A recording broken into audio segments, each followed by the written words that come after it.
वो सब्जेक्ट लीजिए जो आपको पार कराए, अब वो मत लीजिए जो इजी हो। ट्रस्ट में कोई भी सब्जेक्ट आसान नहीं है पढ़ना, आपको स्कोर करने के लिए मेहनत हर किसी में करनी है। तो वही एक मोमेंट था कि मेरे को डिसाइड ही करना मेरे को मुश्किल था कि मुझे पेपर देना है कि नहीं देना। देखिए मैंने कहा ना, ये प्रोसेस सिलेक्शन का नहीं रिजेक्शन का है। और बिहार का मैंने कोई भी एक लोकल बुक ले लिया था। कभी आपको बोलना नहीं पड़ा कि अब पढ़ो? कभी नहीं, कभी आज तक टीवी के बटन नहीं दबाई। आई कांटेक्ट नहीं हो पाता, तो इसके लिए क्योंकि कोविड का टाइम था वो, मैंने क्या करा कि मैंने एक मिरर ले लिया। नमस्ते दोस्तों, मेरा नाम शिवम दिवाकर है। आप देख रहे हैं शिवम दिवाकर यूट्यूब चैनल। आज हम काजल मैम के घर पर मौजूद हैं क्योंकि अभी जो 64 बीपीएससी का जो रिजल्ट आया था आज जून में, तो उसमें इनका सिलेक्शन हुआ था और इन्होंने काफ़ी ज़्यादा मेहनत की है दोस्तों। और सबसे बड़ी बात ये है, ये एसएससी की तैयारी कर रहे थे और अचानक से बीपीएससी में इनका सिलेक्शन कैसे हो गया इतनी जल्दी, ये भी सारी बातें इनसे जानेंगे। और जो लड़कियां खास करके बिहार की जो हमें कमेंट करती हैं, उनके लिए ये वीडियो काफ़ी ज़्यादा मददगार साबित होने वाला है। तो वीडियो ये वाला पूरा देखिए और चैनल को सब्सक्राइब जरूर कीजिए। सबसे पहले मैं आपसे ये जानना चाहूँगा मैम, एसएससी की तैयारी कर रहे थे और ये बीपीएससी में सिलेक्शन कैसे हो गया इतनी जल्दी, क्योंकि लोगों का इतनी जल्दी हो नहीं पाता है जितनी जल्दी आपका हो गया? देखिए मैं 2017 पास आउट हूँ दिल्ली यूनिवर्सिटी से। और ये सही है कि मैं एसएससी की प्रिपरेशन कर रही थी, और मैं तब तक कर रही थी जब तक मेरा प्री का रिजल्ट नहीं आ गया था। क्योंकि उसमें आपको पता होगा कि 1400 सीट्स का बहुत हल्ला था। तो मेरे घर से प्रेशर था कि तुमको देना चाहिए जाके। उनकी बात मैंने किसी तरीके से मान ली कि चलो मैं दे आती हूँ, होना कुछ नहीं है इसमें, क्योंकि इसके बाद मेंस भी है और इंटरव्यू भी है। तो वही जब पेपर मेरा हुआ और रिज़ल्ट आया, इसके बाद मुझे सोचना था और डिसाइड करना था कि अब क्या करना है, मुझे देना है मेंस कि नहीं देना है। क्योंकि मेरे को ABCD नहीं पता था कि सिविल सर्विसेज में कि पॉलिटिक की बुक लक्ष्मीकांत है और ये सब मेरे पास कुछ था ही नहीं इस तरह का मटेरियल सिविल सर्विसेज को लेके। और ऊपर से मैं इंग्लिश मीडियम की, हिंदी मीडियम का तो फिर भी आपको बहुत सारा दिख जाएगा, इंग्लिश मीडियम का तो रिसोर्स भी कम। तो ये बहुत चैलेंजिंग था। ऊपर से मैं अलॉन प्रिपरेशन में, ना कोई जान ना कोई पहचान, तो मैं कैसे प्रिपरेशन करती। 1 मंथ मुझे सोचने में लग गया था कि मुझे देना है कि नहीं देना। अब एट लास्ट मैंने डिसाइड करा कि अब प्री हो गया है तो मैं इसको एक चांस दूंगी, क्योंकि बैक ऑफ द माइंड ये था मेरे कि एसएससी हो जाएगा तब मैं एक यूपीएससी का अटेम्प्ट दूंगी बाद में। अभी ऐसा कोई मेरा था नहीं प्लान। तो मैंने कहा चलो जो बाद में होगा वो अभी सही, अभी इसको शुरू करते हैं। किसी तरीके से डरते डराते खुद में हिम्मत जुटा के मैंने शुरू तो किया। अब शुरू करूँ तो कैसे? तो फिर मैंने कुछ यूट्यूब्स पे देखे, तो मुझे एक आस्था IAS का भी नाम दिखाई दिया कि अच्छा कोचिंग है ऐसा करके। तो मैंने कहा चलो ठीक है, मैंने वहाँ पे जाके एडमिशन लिया, क्योंकि कम से कम कुछ तो पता चले पेपर क्या है, पैटर्न क्या है, मेरे को कुछ भी नहीं मालूम था। तो ये सोच के ही मैंने स्टार्ट करा, जाके टेस्ट दिया। और टेस्ट के लिए बेसिकली मैंने लिया था क्योंकि 2 महीने में अब क्लास तो होना पॉसिबल नहीं है मेरे लिए, टेस्ट पॉसिबल था। तो उन्होंने मेरे को कुछ बताया कि अच्छा ये पेपर है, हिंदी क्वालिफाइंग होता है, ऑप्शनल में आपका ये है। मैंने कहा चलो ठीक है। उनका मैंने फिर रिसोर्सेज यूज़ करे मैंने वहाँ से, ठीक।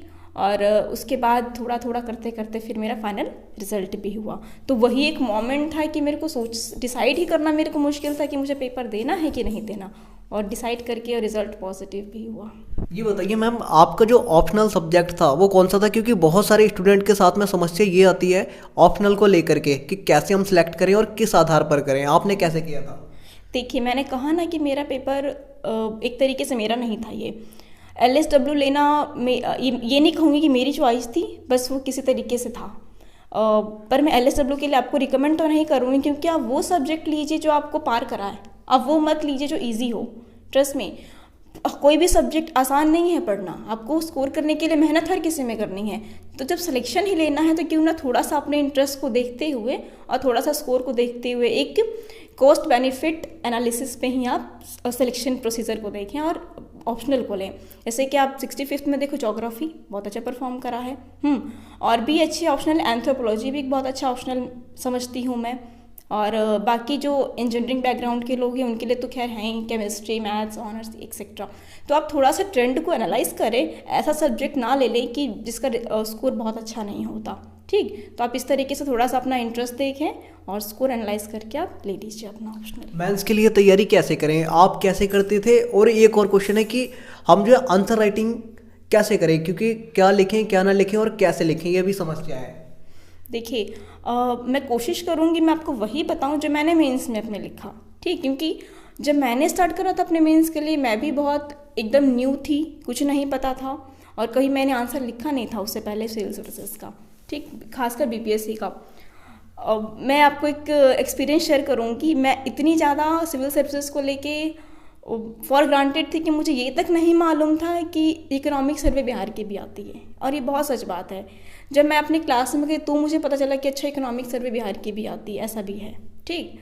तो अगर मेरे को लगता है अगर मैं थोड़ा पॉजिटिव हो गई की तो मुझे लगता है वो शायद उस तरह की कुछ बातें आपको भी काम आ जाएं।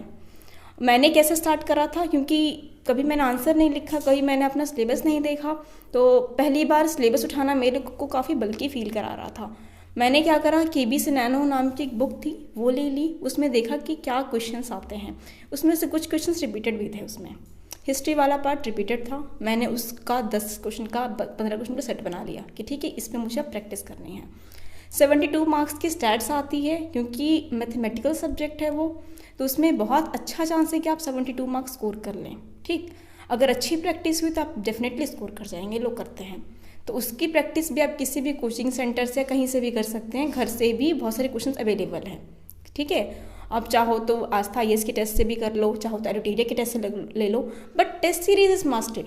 आपको करनी है टेस्ट सीरीज, उसके बिना तो हो ही नहीं सकता ना। आप एनालाइज कैसे करोगे कि सही लिखा, गलत लिखा, क्या लिख रहे हैं क्या नहीं, ठीक। उसके बाद जो बुक लिस्ट है मेंस को लेके, मैंने क्या करा था, और सबसे पहले तो रिसोर्सेज को ट्रिम डाउन करना इंपॉर्टेंट है। आप बहुत सारी जगह पे बहुत कुछ अवेलेबल है, छांटना क्या है उसमें से। मैंने कैसे किया, मैंने प्रतियोगिता दर्पण सबसे पहले मैंने वही उठाई, क्योंकि उसमें ना आंसर्स बड़े बड़े लिखे रहते थे और मुझे भी बड़ा आंसर चाहिए था, कि ये एक स्ट्रेटजी थी मेरी। और उसमें जो पेपर जो आस्था ये आपको बड़े आंसर क्यों चाहिए थे? बहुत सारे स्टूडेंट तो छोटे छोटे ढूंढते हैं कि जल्दी काम हो जाए। जी नहीं, 38 मार्क्स का पेपर, 38 मार्क्स का एक क्वेश्चन है, छोटा क्या लिखोगे आप। और उतना छोटा मत लिख दो कि नंबर ही 5-10 आ जाए, ठीक। तो लिखना थोड़ा सा सही से है और ढंग से है। प्रतियोगिता दर्पण क्यों, क्योंकि उसके जो आर्टिकल्स थे ना, उसका जो स्टार्टिंग था, एंडिंग था, बीच के बहुत सारी अच्छी अच्छी मुझे लाइन्स मिल जाती थी। कभी कुछ कोटेशंस मिल गया, जैसे old wine in new bottle ऐसे करके, स्वच्छताग्रह से सत्याग्रह ऐसे करके बहुत सारे आपको लाइन कोट करने को भी अच्छी अच्छी करंट रिलेटेड मिल जाएंगे। तो वो मुझे बहुत हेल्प किया था आंसर राइटिंग को स्टार्ट करने में, कि मुझे कैसे कैसे स्टार्ट करना। और मैंने उसी ट्रेंड पे अपने आंसर्स को लिखे थे, उन्हीं आर्टिकल्स को पढ़ के उससे लाइनें निकाल के, और वैसे ही कुछ एंडिंग लाइन मुझे बहुत अच्छी मिल गई थी। तो थोड़ा सा मुझे मतलब रिलीफ के साथ मैंने इस चीज़ को करा, ठीक। इसीलिए मैंने पीडी को प्रेफर करा था दर्पण। उसके बाद रिसोर्सेज कहाँ से करें, हिस्ट्री, फॉर हिस्ट्री, ज्योग्राफी के लिए, इन दोनों के लिए मैंने स्पेशली आस्था आईएएस पर रिलाई कर गई थी मैं, कि इनके मटेरियल से ही मुझे लिखना है, ठीक है। बाकी जो बिहार स्पेशल है, आप कोई सी बुक ले लें, इंपॉर्टेंट है बिहार स्पेशल लिखना। मैंने गलती करी थी क्योंकि मैं नहीं लिख पाई कि मेरे पास टाइम कॉन्स्टेंट था उस टाइम पे। पर बिहार स्पेशल आपको पेपर में मेंशन करना ज़रूरी है अपना, कोई भी क्वेश्चन पे। ये आपका फर्स्ट अटेम्प्ट था और इसमें ही आपने क्लियर किया? जी। अब मुझे आप ये भी बताइए, आप यहाँ पे खुद से सेल्फ स्टडी कितना करते थे? क्योंकि फर्स्ट अटेम्प्ट में निकालना ये बहुत बड़ी बात होती है, क्योंकि बहुत सारे स्टूडेंट अभी ऐसे हैं जो कई अटेम्प्ट दे चुके हैं लेकिन अभी भी क्लियर नहीं। देखिए, मैंने कहा ना, ये प्रोसेस सिलेक्शन का नहीं रिजेक्शन का है। आपको रिजेक्शन से बचना है हर स्टेप में, सिलेक्शन से नहीं, आपको रिजेक्शन से बचना है सबसे पहले। तो जो मतलब नहीं कर पा रहे उसका तो मुझे एक ही ये लगता है, कई बार तो ठीक है 1-2 मार्क्स से हो जाना नॉट अ बिग डील, लेकिन अगर आप बहुत मार्जिन से रह रहे हैं तो आप स्ट्रेटेजी अपनी बदलिए। आप कुछ ना कुछ स्ट्रेटजी में ही आपकी गड़बड़ी हो रही है, ऐसा हो रहा होगा, ठीक। टेस्ट सीरीज ढंग से लगाएं, आंसर को एनालिसिस करें। डायग्राम्स वगैरह आप देखोगे आते रहते हैं डेली, छोटे छोटे डायग्राम्स आपके द हिंदू में आते नहीं, तो आजकल तो बहुत सारे चैनल्स भी आ गए हैं इसके लिए, है ना, आप उनका भी यूज़ करें। बस ये है कि किसी एक सोर्स पे आपको रिलाई नहीं होना, किसी एक जगह से कर लिया, बहुत सारी चीज़ों पे से बहुत अलग अलग चीज़ें करनी हैं। जैसे कि दृष्टि आईएएस के कुछ कंटेंट मैंने उठाए थे अपने, कुछ मैंने ओनली आईएएस से भी करा था, ठीक। तो छोटे छोटे कंटेंट उठाने वाली बात हो जाती है। और जो स्टैटिक पोर्शन है, स्पेशली मैंने बताया ना हिस्ट्री वाला और ज्योग्राफी वाला, वो मैं टोटली आस्था आईएएस पे रिलाई कर गई थी उस पर, क्योंकि और कोई ऑप्शन नहीं था मेरे पास उस टाइम पे। और बाकी जो चीज़ें हैं वो करंट अफेयर मेरा प्रतियोगिता दर्पण से चला था, और जो मेरा ऑप्शनल है LSW, उसके लिए भी मैं अपने टोटली कोचिंग मटेरियल पे ही रिलाई कर गई थी। जब हमारा इंटरव्यू होता है उससे पहले हमें थोड़ा रात को नींद नहीं आती, थोड़ा हम परेशान रहते हैं कि पता नहीं किस टाइप के क्वेश्चन पूछे जाएंगे, क्या पूछ लिया जाएगा। तो क्या आपके साथ भी ऐसा हुआ था, और क्वेश्चन वहाँ पे किस टाइप के पूछे गए थे? क्योंकि बहुत सारे स्टूडेंट का डाउट रहता है, पता नहीं ज़्यादा हार्ड पूछते हैं या फिर करंट के टॉपिक पे पूछते हैं। देखिए, इंटरव्यू वाला जो, एक तो ये बहुत ही अनप्रिडिक्टेड चीज़ है। इंटरव्यूअर को आपको क्या अच्छा लग रहा है, क्या नहीं अच्छा लग रहा है। सबसे पहले जो मैंने किया था अपने इंटरव्यू के लिए, अपने पर्सनैलिटी टेस्ट पे फ़र्क नहीं पड़ता आपने 10 क्वेश्चन में से 9 का जवाब नहीं दिया, फ़र्क पड़ता है कि आपने उस 9 को कैसे बोला। This is personality test. अब सबको सब कुछ नहीं आता, मुझे भी नहीं आता, पर 9 क्वेश्चन को मैंने 9 कैसे किया है, दैट इज़ अ थिंग। ठीक, तो इस चीज़ पे काम करना है कि थोड़ा सा आप कॉन्फिडेंस रखिए, और जब आपका मेंस हो जाए तो आप तभी से इंटरव्यू की प्रिपरेशन स्टार्ट कर दीजिए, क्योंकि बहुत लंबी प्रिपरेशन है इंटरव्यू की। देखा जाए तो आपको अपने ग्रेजुएशन का सब्जेक्ट भी तैयार करना है पूरा, आपने जो पोस्ट प्रेफरेंस भरा उसको भी आपको रेडी करना। अच्छा, ये पोस्ट में क्या होता है जो आपने प्रेफरेंस भरा, ऐसा क्यों भरा, तो उस चीज़ के लिए। तीसरी चीज़ जो करंट में हो रहा है वो, तो मैंने क्या करा था, ग्रेजुएशन वाला मैंने खुद से कर लिया था तैयार, कि मैंने कहाँ से क्या करा है, ग्रेजुएशन मेरी यूनिवर्सिटी कैसी है, ये सब मैंने सब कर लिया था। जो पोस्ट प्रेफरेंस की चीज़ें हैं और जो करंट अफेयर वाले पोर्शन है, और जो बिहार में जो एडमिनिस्ट्रेशन है अपना, उसको लेके मैंने अगेन आस्था IAS पे रिलाई करा। उन्होंने कुछ क्लासेस दी थी मुझे, और जो कि काफ़ी हेल्पफुल थी मेरे लिए, और उस वहाँ से मैंने कंटेंट तैयार किया। और रही बात, जब हम बोलते हैं तो कई बार अटक जाते हैं बोलते हुए, कई बार बहुत हिलते हैं बोलते हुए, ये चीज़ें होती हैं, कई बार आई कांटेक्ट नहीं हो पाता। तो इसके लिए, क्योंकि कोविड का टाइम था वो, मैंने क्या करा कि मैंने एक मिरर ले लिया और खुद को उस पर सेल्फ टेस्ट करती थी। तो पर्सनैलिटी टेस्ट में जितना ज़्यादा आप वहाँ बैठ के नहीं सीखते मॉक दे के, उस ज़्यादा आप सेल्फ टेस्ट में सीखते हैं। मैंने भी 3 ही मॉक दिया था, और चौथा मॉक मेरा इंटरव्यू पैनल में ही था। तो उससे पहले जैसे मेरी हिलने की बहुत आदत थी, आई कांटेक्ट की दिक्कत थी, इससे पहले मैंने इंटरव्यू नहीं दिया था, तो मैंने अपने मिरर का ही यूज़ किया इसके लिए। एक क्वेश्चन और है मेरा आपसे, कहीं ना कहीं आज भी हमारे सोसाइटी में ऐसा है, बहुत सारी फैमिली तो अपनी जो लड़कियां हैं उनको बाहर पढ़ने के लिए भेज देती हैं, लेकिन कुछ आज भी ऐसी हैं जो कहीं ना कहीं अगर उनकी बच्चियां कहती हैं कि हमें बाहर जाना है स्टडी करने के लिए, तो वो लोग उनको रोकते हैं। उनको आप क्या कहना चाहेंगे? देखिए, टेक्नोलॉजी के वर्ल्ड में तो अगर आपको नहीं भी मिलता है बाहर निकलने का मौका, फिर भी आप ऐसा ना सोचो कि आप नहीं कर सकते। ठीक, और अब आजकल तो देखो ना, ऑनलाइन टेस्ट भी हो गए, सब कुछ ऑनलाइन चल रहा है, तो आप उसकी हेल्प कीजिए। ज़रूर नहीं है कि आपको दिल्ली आके ही कोचिंग करना है। ठीक है, जिसके पास है उसके पास है, जिसके पास नहीं है, I have my on alternative. मेरे पास बहुत टाइम नहीं था अपनी प्रिपरेशन को लेके, मैंने अपना ऑल्टरनेटिव निकाला। इंटरव्यू में मेरे पास समय नहीं था बाहर जाने का, कोविड की वजह से मैंने अपना ऑल्टरनेटिव निकाला। तो आपको भी अपना ऑल्टरनेटिव मिलेगा। अगर ऑप्शन नहीं है बाहर जाने का, आप सबसे पहले प्री क्वालिफाई करिए बहुत अच्छे से। आपको वहाँ पे अनाउंसमेंट भी अब तो हो गया 50,000 के लिए, उससे आप अपने टेस्ट सीरीज़ तो परचेज़ कर सकती हैं, एक अंदर अपना रूम में बैठ के टेस्ट दे सकती हैं। और कोचिंग के मटेरियल भी PDF के फॉर्म में बहुत मतलब होते हैं आजकल, लो कॉस्ट भी होती है उनकी, आप चाहें तो ले सकते हैं, नहीं चाहें तो फ्री मटेरियल बहुत सारे दृष्टि IAS के मैगजीन्स वाले जो होते हैं, बहुत कुछ है, N नंबर ऑफ चीज़ें अवेलेबल है। पेपर तक जो हिंदू पेपर पेड होता है वो भी देखिए आपको अवेलेबल मिल जाएगा कहीं ना कहीं, है ना। तो ऐसा नहीं सोचना है कि हम बाहर नहीं जा पा रहे हैं तो आप प्रिपरेशन नहीं कर सकती हैं। मेंस तक तो आप प्रिपरेशन कर सकती हैं, बाकायदा आप इंटरव्यू तक भी प्रिपरेशन कर सकती हैं। क्योंकि मेरा जो इंटरव्यू था वो मेरे घर से ही हुआ था, मैं किसी सेंटर में जा ही नहीं पाई थी पैनल पे, ऑनलाइन फ़ोन पे ही हुआ था क्योंकि कोविड की वजह से। तो ऐसा ना सोचें कि नहीं हो पाएगा, वो हो जाएगा। आपका पारिवारिक अगर बैकग्राउंड देखा जाए तो वो कैसा है, उसके बारे में बताइए। देखिए, मेरे घर में गवर्नमेंट जॉब में बहुत सारे लोग हैं। मेरे पापा खुद पैरामिलिट्री फोर्सेस में हैं, मेरी मम्मी हाउसवाइफ है, और भी लोग हैं, लेकिन एडमिनिस्ट्रेटिव सर्विसेज में तो मैं पहली ही हूँ। तो ये तो पता नहीं, हाँ प्राउड की बात तो है मेरे लिए, बट कोशिश करूँगी आगे भी करूँ। और मेरी सिस्टर्स हैं, वो भी जॉब में हैं। पापा जी का नाम क्या है, बता दीजिए। जी, मेरे पापा जी का नाम नरेंद्र कुमार है, और वो CRPF में अभी बनतलाव जम्मू कश्मीर में है। और माता जी का? मम्मी का नाम सुनैना देवी है। सर को मैं सैल्यूट करना चाहूँगा, वो वहाँ पर हैं और फिर भी उन्होंने अपनी बेटी को बिल्कुल रोका नहीं पढ़ने के लिए। और जो लोग रोकते हैं मैं उनसे भी ये कहना चाहूँगा, प्लीज़ आप रोकिए मत, आगे बढ़ने दीजिए। और ख़ास करके आज आप जो बिहार की लड़कियाँ हैं BPSC की तैयारी करना चाहती हैं, उनको और कुछ कहना चाहेंगे? देखिए, सबसे पहले आप फोकस करिए अपने प्रीलिम्स के ऊपर, क्योंकि अगर आप प्री से बाहर है फिर तो कुछ नहीं हो सकता। ठीक, प्रीलिम्स क्या, ये प्रिपरेशन ऐसी है जो बहुत डिसेंट्रलाइज्ड हो गई है। आपके पास घर बैठे ही बहुत सारे सोर्सेज है करने के। फ़र्क कितना है डेडिकेशन का, डेडिकेशन का ही फ़र्क है लिटरली। जो मेरे प्रीलिम्स के लिए मैंने क्या करा था, मेरे पास बहुत टाइम नहीं था प्रीलिम्स को भी लेके।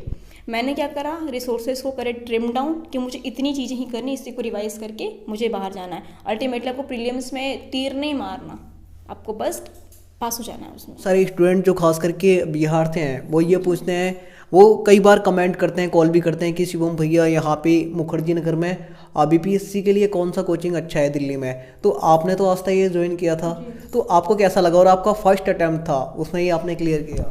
देखिए, क्योंकि मेरा फर्स्ट अटैम्प्ट था, मैंने क्लियर भी करा, तो मेरा थोड़ा भरोसा है उसके सब्जेक्ट्स को लेके, उसके रिसोर्सेज को लेके भी थोड़ा भरोसा है। तो मैं आपको ये नहीं कहूँगी कि वही एक अच्छा है, आप स्टार्ट करिए कहीं से भी, आपको जो अच्छा लगता है वहाँ से। अदरवाइज़ मुझे लगता है कि सेल्फ स्टडी भी बहुत अच्छा, अब मुझे लगता है कि हो जाता है वो। अब उतना मुश्किल नहीं रही है कि आपको कोचिंग लेना ही लेना है। बाकी आपकी इच्छा है, आपको ठीक लगे तो आप करिए। एक और क्वेश्चन है यहाँ पे, बहुत सारे स्टूडेंट जानना चाहते हैं कि जब हम इंटरव्यू के लिए जाते हैं तो हमारे जो डॉक्यूमेंट वेरिफिकेशन होते हैं उसमें कौन कौन से डॉक्यूमेंट वहाँ पे मांगते हैं। बहुत सारे स्टूडेंट हमसे ऐसा पूछते रहते हैं कमेंट में। देखिए, डॉक्यूमेंट्स आपके बहुत ज़्यादा नहीं मांगते, आपकी 10th की और आपकी ग्रेजुएशन वाली मार्कशीट वगैरह मांगी जाती है। आपने अगर कोई कोटा से आते हैं, आप हैं NCL कोटा है आपका, SC ST है तो आपका जाति आय ये सब मांगा जाएगा। और जो डरने की ज़रूरत नहीं है, जैसे ही आपका वो एक आता है लेटर करके नाम के साथ, तो उसमें डॉक्यूमेंट आपको बता दिया जाएगा 1 महीने पहले कि आपको ये लेके आना है, तो वही लेके जाना है। आपकी ग्रेजुएशन यहीं से हुई थी? जी, मैं दिल्ली यूनिवर्सिटी से मेरी ग्रेजुएशन हुई है, यहीं से पास में ही। ओके, अब मैं आपसे ये भी जानना चाहूँगा, आप कितने घंटे पढ़ते थे? मैंने पहले भी पूछा था, क्योंकि बहुत सारे स्टूडेंट है ना कहते हैं हम 14 घंटे पढ़ते हैं, हम 18 घंटे पढ़ते हैं, तो क्या आपका भी ऐसा कुछ था? नहीं, घंटे का तो मैं नहीं बता सकती, क्योंकि मैं वो हूँ जो बहुत जल्दी टाइम टेबल फॉलो नहीं कर पाती हूँ। मैं बनाती ज़रूर हूँ, पर वो अगले दिन मुझे फिर बनाना पड़ता है, अगले दिन फिर बनाना पड़ता है, तो मैं ऐसे नहीं करती टाइम टेबल से। मैं टॉपिक वाइज अपना कंप्लीट करती हूँ। ठीक है, एक सिलेबस है, अगर मुझे इकोनॉमी को 4 दिन में करना है, 5 दिन में, तो मैं उस तरीके से डिवाइड करती हूँ। अब वो चाहे 4 घंटा ले, चाहे 3 घंटा, चाहे 5 घंटा। 8 घंटे तो मैंने सीरियसली कभी नहीं करा, और मुझे लगता है कि मेरे अंदर वो कैलिबर नहीं 8 घंटे वाला। तो अगर आप हार्ड वर्क थोड़ा कम करते तो थोड़ा सा स्मार्ट वर्क कर लीजिए। अब आप एसएससी की तैयारी आगे और करेंगे या फिर यूपीएससी की करेंगे या फिर यहीं पे रुकेंगे? देखिए, अब तो ऑब्वियसली ऐसे तो नहीं करूँगी, क्योंकि अब तो मेरा हो गया यहाँ पे। अभी ज्वाइन करती हूँ, पहले देखती हूँ क्या टाइम मिलता है मुझे वहाँ पे जाके, क्योंकि ऑब्वियसली अगर आप एक जॉब में हैं तो अपनी ड्यूटी के साथ कम से कम छेड़खानी ना करें। ट्यूशेंट है वो मैंने यूज़ करा था, सबके लिए नहीं, सिर्फ और सिर्फ किसके लिए करा था, साइंस सेक्शन के लिए।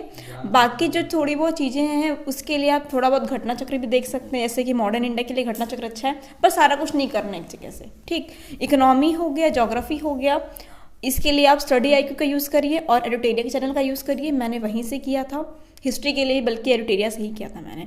और 2 करंट अफेयर, एक इंटरनेशनल वाले और एक बिहार स्पेशल कर लीजिए, कोई सा भी ले सकते हैं, कोई ऐसा नहीं है। मैंने स्टडी IQ से करा और बिहार का मैंने कोई भी एक लोकल बुक ले लिया था करंट अफेयर के लिए।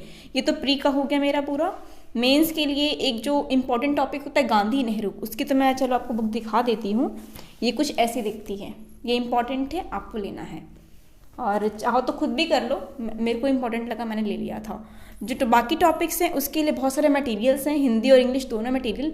मैंने आस्था IAS का यूज़ करा और था, और दृष्टि जो IAS है उसके जो मटेरियल्स होते हैं मैंने वो यूज़ कर रहे थे। जैसे मेरे को फार्म बिल पे कुछ चाहिए तो मैंने उसका चलो एक आर्टिकल देख लिया, ऐसे करके मैंने अपना करा था।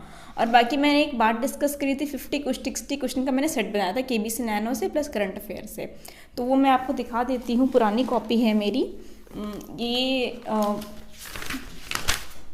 ये जो मैं आपको बोल रही थी 50 क्वेश्चन का सेट है, मैं आपको एक सैम्पल दिखा देती हूँ। ये क्वेश्चन लिखा था मैंने और ये उसका आंसर है, और इसके पीछे देखो, ये तो चलो मैंने छोटा सा आंसर लिखा है और थोड़ा सा स्पेस मैंने देखे रखा हुआ है ताकि कुछ भी नया कल को आए इसमें तो मैं ऐड करके एग्जाम में यूज़ कर सकूँ। सिमिलरली दूसरा क्वेश्चन भी है, आप देखो दूसरे क्वेश्चन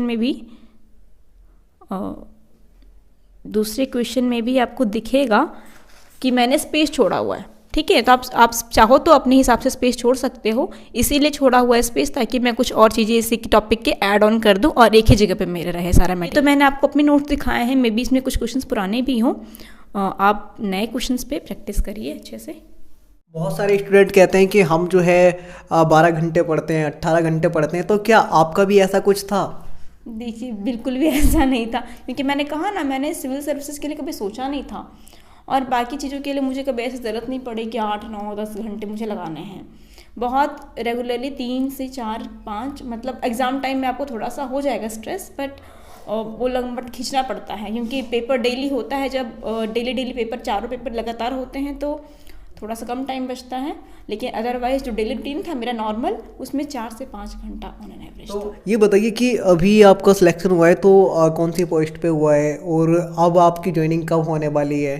देखिए लेटर तो मेरे को 2 नवंबर के लिए बुलाया गया हम सबको सचिवालय में, और मेरा एग्जीक्यूटिव ऑफिसर पंचायत समिति ब्लॉक पंचायती राज ऑफिसर में हुआ है, और ये 64th का हुआ है मेरा। अब ये जो आपकी सफलता का श्रेय है, ये माता पिता को जाता है और किसको जाता है?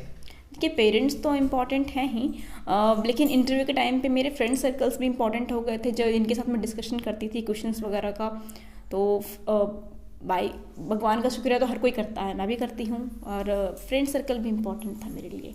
थैंक्स तो मैं बोलूँगी अपने फ्रेंड्स को भी। और कुछ कहना चाहते हैं आप इनमें? ज़्यादा तो नहीं बोलूँगी। देखिए कुछ मार्क्स से रह जाना, दैट इज़ डिफरेंट थिंग, और एक बात तो तय है कि लोग कहते हैं कि अच्छा हो गया होगा उतनों का जितनी सीट्स हैं, आप मान के चलो इसको। तो ये प्रोसेस फिर कहती हूँ रिजेक्शन का है, सिलेक्शन का तो नहीं है, और आपको डेडिकेटेड रहना है, इस बार नहीं तो अगले अटेम्प्ट में, और अपनी कमियों को देखते हुए चलना है बस। और मेरी दुआएं सबके साथ। आज हम काजल मैम के घर पर ही मौजूद थे, जिनको फर्स्ट अटेम्प्ट में ही सफलता मिल चुकी थी बीपीएससी में, जो 64 का रिजल्ट आया था उसमें। उनकी माताजी हमारे साथ में हैं, और उनके पिताजी जॉब पर हैं, जो कि गवर्नमेंट सर्वेंट हैं, वहाँ पर हैं, तो वो आज यहाँ पर नहीं है। लेकिन आज भी खुशियाँ काफ़ी ज़्यादा हैं यहाँ पर जहाँ हम मौजूद हैं, और हमें भी जान करके खुशी हुई, और आपको भी होगी। सबसे पहले मैं आपसे ये जानना चाहूँगा, आंटी जी आप बताइए, आपकी बेटी को फर्स्ट अटेम्प्ट में ही सफलता मिली है, बहुत सारे स्टूडेंट को इतनी जल्दी नहीं मिल पाती, आपको कैसा लग रहा है? इसको हमको भरोसा थी, बहुत मेहनती थी, अपना मेहनत से इतना आगे बढ़ी है। मतलब ये भी करती थी, 1 घंटा पढ़े, 2 घंटा पढ़े, मन से पढ़ती थी। कभी आपको बोलना नहीं पड़ा कि अब पढ़ो? कभी नहीं, कभी आज तक टीवी के बटन नहीं दबाई है। टीवी देखती ही नहीं? नहीं, बिल्कुल नहीं, टीवी के बटन दबाई है। अब मतलब कोई फाजिल काम नहीं, कोई मतलब नहीं, तो क्या कोई बोल रहा है आगे पीछे, कोई मतलब नहीं है इसको। दुनिया अपना पढ़ाई में सिर्फ, और ना हम इसको मोबाइल दिए थे, सिर्फ इसको मोबाइल दिए थे हम 12 के बाद, 12वीं के बाद? हाँ 12 की बात हम मोबाइल। तो सबसे बड़ी बेटी आपकी यही है या फिर दूसरी? सबसे छोटी वाली है। सबसे छोटी हाँ, यही है? बड़ी वाली टीचर है, बीच वाली बैंक में है, ये छोटी वाली बीपीएससी मिल गई है। ओके। हाँ। मैम ये बताइए, आंटी जी कह रही हैं आपने कभी टीवी नहीं देखा? जी नहीं। क्या ऐसा हो सकता है आज के टाइम में? क्योंकि बहुत सारे बच्चे मतलब रह ही नहीं सकते टीवी के बिना। अब मेरे को सोशल मीडिया में बहुत ज़्यादा एक्टिव नहीं हूँ, आप देखेंगे मैं टेलीग्राम पे हूँ बस, इंस्टा पे नहीं हूँ, और फेसबुक पे भी आपको नहीं दिखूँगी मैं कहीं एक्टिव। और रही बात टीवी की, तो मेरे को मतलब जो इंडियन सीरियल्स वगैरह में बहुत इंटरेस्ट नहीं रहता है, तो मैं नहीं जल्दी टीवी ऑन करती हूँ, और कार्टून देखने वाली मेरी एज है नहीं कि मैं डोरेमोन देखूँ, तो ये रीज़न है कि मैं टीवी नहीं ऑन करती जल्दी। और मम्मी को अगर वीडियो में लाती तो फिर शायद मुझे लगता है कि मैं इनजस्टिस कर जाती अपनी सक्सेस के साथ, जो भी मुझे छोटी बड़ी मिली है। तो इनका सबसे ज़्यादा डेडिकेशन मेरे से ज़्यादा इनका रहा है। मेरे पापा मेरे साथ नहीं रहे हैं, और 5th क्लास से मैं मम्मी के साथ अकेले रहते आई हूँ यहाँ पे, और छोटे से लेके ठीक है समझदार हम बाद में हुए, इन्होंने बहुत ज़्यादा स्कूल से लाना, घर का देखना, बाहर देखना, सब दिल्ली शहर में अकेले रह के इन्होंने करा है। तो आगे अगर मेरी कोई सक्सेस होगी तो फिर उसका मेरे को लगता है कि मेरी मेहनत तो है, लेकिन मम्मी का डेडिकेशन बहुत ज़्यादा रहेगा उसमें। तो इनको तो मेरा हमेशा ताउम्र क्रेडिट रहेगा हर चीज़ का। मतलब कि सफलता का श्रेय मम्मी को और पापा को जाता है, और मम्मी को ज़्यादा जाता है? जी, पापा तो डेडिकेटली वर्क कर ही रहे हैं, पैरामिलिट्री में उनकी हार्ड ड्यूटी रहती है, 6-6 महीने पे कई बार वो आते हैं। तो पापा तो ठीक है पैसा भेज देते हैं, पर उस पैसे का यूटिलाइज करना मम्मी ही सब देखती हैं। आपके यहाँ पे भाई भी हैं, आपका नाम क्या है? मेरा नाम बिट्टू है। आप अभी क्या कर रहे हैं स्टडी में? बैंकिंग। ये बताइए, अभी सिस्टर का सिलेक्शन हुआ है तो आपको कैसा लग रहा है? मुझे भी बहुत खुशी हुई, वो भी कि फर्स्ट अटेम्प्ट में निकाली है, जो कि कुछ फैमिली में भी कोई सिविल सर्विस में नहीं है, इसके बदौलत ये खुद से मेरे तो आशा है कि आगे जाकर फिर यूपीएससी क्लियर कर डीएम बने। आप भी करेंगे या नहीं? हाँ, मैं भी कर रहा हूँ, मोटिवेट होकर गाइडलाइन लेते रहता हूँ। मैं भी बीपीएससी फर्स्ट टाइम इस बार देने अब जो वाला है ना आपको मैम से पूछना है, आगे जो भी आपको करना है उसके लिए गाइडेंस लेनी है अच्छे से। हाँ, क्योंकि मैं तो आपके guidance फैमिली में ही है, लेता बहुत सारे स्टूडेंट तो मिलते नहीं है सीनियर। हाँ, मैं तो गाइडलाइंस ऐसे भी लेते रहता हूँ, इसलिए फर्स्ट टाइम दे भी रहा हूँ इस बार। ओके मैम, अच्छे से गाइड करना जरा आप इनको। जी बिल्कुल, मेरी दुआएं सबके साथ हैं। आंटी जी, आज आप कुछ कहना चाहेंगे? हजारों लोग आपको देख रहे हम हैं। ये बोलते थे जैसे मेरे बच्चे सब मतलब सफल करा, वैसे सारा दुनिया के बच्चे सफल करे मेरे बच्चे जैसा। मैं इससे आगे नहीं बोल सकता हूँ। यानी कि सभी को हाँ, जैसा हम मेहनत करो वैसे सबको मम्मी मेहनत करे बच्चे के ऊपर। पापा रहे नहीं रहे अपना ध्यान थोड़ा गेस्ट मतलब हम मतलब 12th पढ़ा नहीं, बाकी उनको इंग्लिश नहीं चलता है उतना, बाकी बच्चे के कैसे मतलब करना है वो हमको बहुत आता है। मतलब दोस्तों जो हमारा परिवार होता है कहीं ना कहीं उसमें एक माँ की महत्वपूर्ण भूमिका होती है, माता और पिता की, और मम्मी की तो बहुत ज़्यादा होती है। अगर वहाँ से आपकी परवरिश बहुत अच्छी तरीके से हो जाती है तो कहीं मतलब ना हम कहीं थोड़ा अच्छे गाइड रहते हैं तो मेरे बच्चे आता है अच्छा कर सकते हैं। हम गाइड करते जैसे गार्जियन तो पापा तो कभी रहे नहीं, तो हमको तो जितना आया उतना छोटे में हम गाइड करें, कि 12 होकर तो हम गाइड नहीं कर पाए ना, खाली देखते थे मेरे बच्चे क्या कर रहा है, मतलब गलत लाइन नहीं करना चाहिए। आपका बेटा भी है? हाँ, बेटा भी एक वो है। क्या करते हैं? वो नीट के तैयारी कर रहा है। नीट की, ओके। उनके लिए भी हमारी शुभकामनाएं, और मैम के लिए भी, मैम ज्वाइनिंग पे जाने वाली हैं तो जल्दी से हो जाए। और आज की वीडियो में इतना ही। जय हिंद, वंदे मातरम। अगर आपको ऐसा लगता है कि हम कुछ पूछना भूल गए हैं तो आप कमेंट बॉक्स में कमेंट कीजिए, आपके विचार सादर आमंत्रित हैं।